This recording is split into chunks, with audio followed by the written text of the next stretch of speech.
The ballroom had gone strangely quiet. Not completely silent, just quiet enough for people to pretend they weren't listening while hearing every word. Ethan stood in front of me. His expensive suit suddenly looked too tight. His confidence had vanished. Around us, wedding guests watched carefully. Rebecca stood 20 feet away holding the folder. Arthur Bennett stood beside her with his arms crossed. Charles remained calm. He had seen situations like this before. Successful businesses, successful marriages, successful lives, all collapsing under the weight of one hidden truth. "Ethan," Arthur said, his voice cut through the room. "Come here." Ethan didn't move. Arthur repeated himself. Now, the command wasn't loud. It didn't need to be. People spend decades building authority. Arthur Bennett was one of those people. Slowly, Ethan turned. For the first time all evening, he looked small. Not physically, emotionally, like a man realizing the ground beneath him isn't solid anymore. Rebecca opened the folder again. Her hands were trembling. "What is all this?" Ethan swallowed. "It's old." The answer came too quickly. Too rehearsed. Too familiar. Old lies are still lies. Arthur extended his hand. "The file." Rebecca gave it back. Arthur flipped several pages forward. Then stopped. A heavy silence settled over the group. Charles lowered his eyes. He already knew what was coming. My stomach tightened. I hadn't seen every page. Only enough to understand the forgery. Apparently there was more. Much more. Arthur pulled out a document. "This." He held it up. "What exactly is this?" Ethan's face turned white. Not pale. White. The color drained from him so quickly it frightened me. Rebecca noticed too. "Ethan?" No answer. Arthur glanced down again. Then read aloud. "Adjusted project expenses." Several executives standing nearby exchanged looks. One of them immediately frowned. That reaction told me everything. The phrase meant something. Something bad. Arthur continued reading. The deeper he went, the darker his expression became. Finally he lowered the paper. And looked directly at Ethan. "You build clients for work that never happened." The room froze. A champagne glass slipped from someone's hand. It shattered against the floor. Nobody reacted. All eyes remained fixed on Ethan. "No," he said quickly. Arthur raised an eyebrow. "No? It wasn't like that." Arthur held up another page. "Then explain these numbers." Ethan couldn't. Not immediately. And that hesitation said more than words ever could. Years earlier, when Ethan was building his construction company, he had discovered something dangerous. Most people don't understand invoices. Most people don't read reports carefully. Most people trust professionals. And apparently, Ethan had taken advantage of that. Small adjustments. Tiny changes, extra costs, additional materials, inflated labor expenses, nothing dramatic, nothing obvious, just enough to create extra profit. Over time, those tiny changes became a habit. Then a system, then a business model. The room seemed to shrink around him. Rebecca stared. "I don't understand." Neither did most of the guests. But the executives did, and their expressions told the story. One man quietly stepped away from the group. Then another. Then another. Distance. That's what experienced businesspeople create when danger appears. Distance. Arthur's voice became colder. "How much?" Ethan looked down. No answer. Arthur repeated himself. "How much?" The silence lasted several seconds.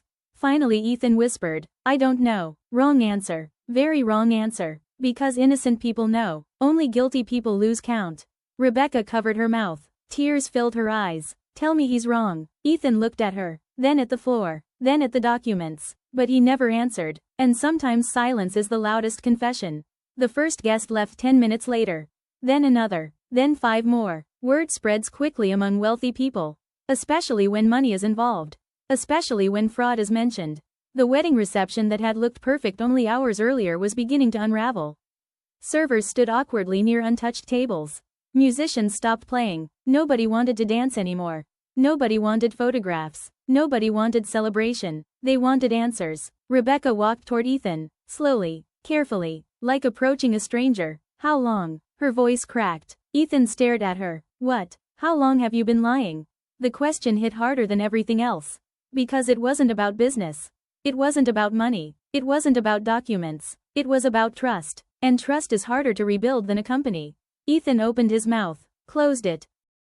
Then finally spoke. "A few years." Charles sighed quietly. Arthur looked away. They both knew it wasn't true. Rebecca knew too. "You forged your mother's signature 10 years ago." Tears rolled down her cheeks. "So don't insult me with another lie." The words struck Ethan like a slap.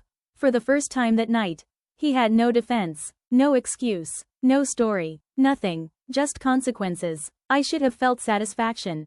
Many people think that's how moments like this work. Someone hurts you. Life punishes them. You feel better. Reality is different. I watched my son standing in the middle of a collapsing wedding reception. And all I felt was sadness. Because nobody is born wanting this. Nobody enters the world dreaming of becoming dishonest. Those choices happen gradually. One shortcut, one compromise, one lie, then another, until eventually you can't remember where the truth ended. I thought about the little boy who used to fall asleep on my shoulder. The teenager who promised he'd take care of me one day. The young man who once cried after failing an exam because he hated disappointing people. Where had that person gone? When had ambition become greed? When had confidence become arrogance? When had success become performance? I didn't know. Maybe neither did he. Then something happened that nobody expected. Rebecca removed her wedding ring. The room collectively held its breath. Not because she was ending the marriage. Because of what the gesture meant. She looked at Ethan, really looked at him, as if seeing him clearly for the first time. Then she placed the ring in his hand. Not forever, not yet, but enough. Enough to make a statement. Enough to create a boundary. Enough to say, I don't know who you are right now. And I can't stand beside someone I don't trust. Ethan, her voice broke. I love the man I thought you were. The sentence nearly destroyed him.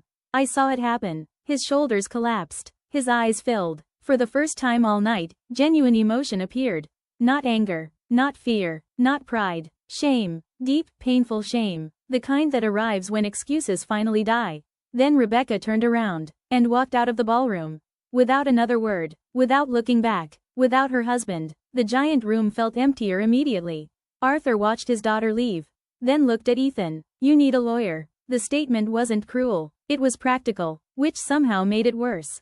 Then Arthur followed Rebecca. The executives followed Arthur. The guests followed the gossip. And within 20 minutes, a wedding reception that had cost nearly $200,000 looked abandoned. Half-empty tables, wilted flowers, cold food, broken conversations, broken trust, broken dreams. Ethan stood alone, holding a wedding ring in one hand, and a lifetime of consequences in the other. But the worst part still hadn't arrived. Because early the next morning, 2 investigators would arrive at Ethan's office carrying questions he could no longer avoid. And one of those questions would lead directly back to something hidden for nearly a decade. Something even Charles Whitmore didn't know. Something that would finally explain why Ethan had spent years trying so hard to hide the truth. The morning after the wedding felt unreal. Rain tapped softly against my apartment window. A gray sky stretched across the city. Everything looked ordinary, but ordinary is often the disguise disaster wears. I was making coffee when my phone rang. The caller ID showed Charles Whitmore. I answered immediately. Charles? His voice sounded tired, older somehow, as if he'd aged overnight. They've started. My stomach tightened. The investigation? Yes. I sat down slowly. What happened? There was a long pause. Then he said something I never expected. They found another account. For a moment I didn't understand. What kind of account? A hidden one. The coffee suddenly tasted bitter. Charles continued. It wasn't listed on company reports. I closed my eyes. How much? Another silence. Then, over $2 million. I nearly dropped the phone. 2 million. Not missing. Hidden. There is a difference. Missing money creates confusion. Hidden money creates intent. My hands trembled. Not because of the amount. Because of what it meant. The lies had gone deeper than anyone realized. Much deeper. By noon, Ethan's office looked nothing like it had the week before. Employees gathered in small groups. Whispers replaced conversations. Phones rang constantly. Nobody smiled. Nobody laughed. Nobody talked about future projects anymore. People only talked about survival. 2 investigators had arrived just after 9. Professional, polite, patient, the most dangerous kind. People imagine investigators kicking down doors and shouting accusations. Reality is quieter. They asked questions, then more questions, then questions about answers you already gave. And eventually the truth runs out of places to hide. Ethan sat across from them in a conference room. The same room where he had signed contracts, closed deals, celebrated growth. Now it felt like a courtroom. One investigator opened a folder. Mr. Harper. Ethan nodded. We found transactions connected to an account not disclosed during your financial review. Silence. The investigator slid papers across the table. Can you explain these? Ethan stared. His mouth went dry, because he recognized every number. Every transfer, every withdrawal, every secret. The account existed. There was no denying it. The only question left was why. 3 hours later, another person entered the building. A man named Victor Reynolds. And the moment Ethan saw him, his face changed. Victor had once been his business partner. Years earlier, when the company was still small. Years earlier, before the expensive suits. Before the luxury cars. Before the image. They had built the company together. At least that's what everyone believed. But success has a way of rewriting history. And somewhere along the way, Victor disappeared. Most people assumed he had simply moved on. The truth was uglier. Victor sat down across from the investigators. Then looked directly at Ethan. No anger, no hatred, just disappointment, the kind that hurts more. Ethan. The word barely escaped his mouth. Ethan looked away. Victor sighed. I warned you. The room fell silent. One investigator leaned forward. What do you mean? Victor answered calmly. He started small, every eye fixed on him. At first it was only numbers. My heart sank when Charles later told me this part. Because I knew exactly what Victor meant. Numbers. Always numbers. Tiny adjustments. Tiny lies. Tiny compromises. Victor continued. He said everyone did it. The investigator took notes. He said clients wouldn't notice. Another note. He said we'd fix everything later. The room grew quieter. Victor's voice hardened, but later never came. By evening, news of the investigation had spread across the city. Business partners began pulling away. Contracts froze. Projects stalled. Banks requested additional reviews. Nobody wanted to be connected to uncertainty. Especially expensive uncertainty. Ethan's company wasn't collapsing because of one event. It was collapsing because trust was evaporating. And businesses survive on trust. Not concrete. Not trucks. Not equipment. Trust. Once people stop believing you, everything else follows. That night, I received another call. This time from Rebecca. Her voice sounded fragile, like glass after impact. Can we talk? I hesitated. Of course. Several seconds passed. Then she whispered, I found something. The fear in her voice made my stomach twist. What? Another silence. Then she answered, an old storage box. I frowned. What was inside? Papers. I felt cold immediately. What kind of papers? I don't know. Her voice cracked. But your husband's name is on them. For a moment I couldn't breathe. Daniel, my husband, gone 11 years. Yet somehow his name had returned. Again, I gripped the phone tighter. What papers? I think, she whispered. I think Ethan hid them. The room seemed to spin. My husband had been dead for over a decade. Why would Ethan hide anything connected to him? It made no sense. None. Rebecca continued. I found letters. Letters from who? I don't know. And there are reports. What kind of reports? I don't know that either.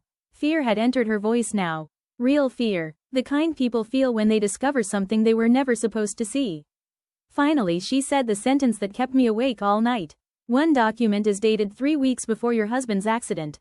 My chest tightened. The accident. The rainy Tuesday that changed everything.